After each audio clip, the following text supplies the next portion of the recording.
નવસારી જિલ્લાના ખેડૂતોએ રાહત પેકેજને આવકાર્યું છે। ડાંગરના પાકમાં પણ વળતર આપે તેવી ખેડૂતોની માંગ છે।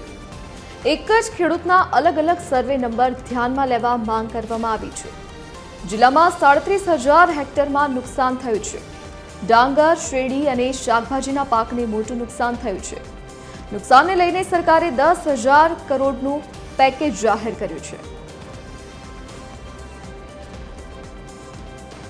સરકારે જે રાહત પેકેજ જાહેર કર્યું છે ઘણી આનંદની વાત છે, પરંતુ જે સરકારે જાહેર કરેલું છે તે સમયસર ખેડૂતોના ખાતામાં પહોંચે।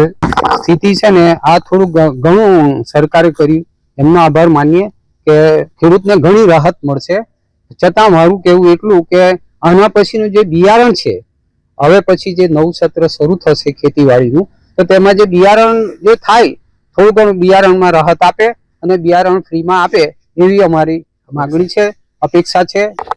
આ જે પેકેજ એટલે ખેડૂતોના મોંમાંથી છીનવાયેલો રોટલો, જે ભયંકર નુકસાન, જે ડાંગરને તો તેમાં ઘણું એવું નુકસાન થયું, અને એની પછાડી જે સરકારે અત્યારે પેકેજ જે જાહેર કર્યું એ બદલ સરકારનો હું ખૂબ ખૂબ આભાર માનું છું।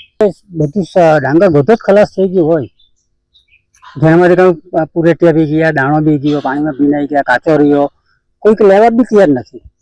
તો ત્યારે સરકાર આજે થોડીક મને થોડી રાહત તો થાય ને। 10,000 કરોડ કંઈ એટલે સારી રકમ એ લોકો એમાં પાસ કરી દેવાય।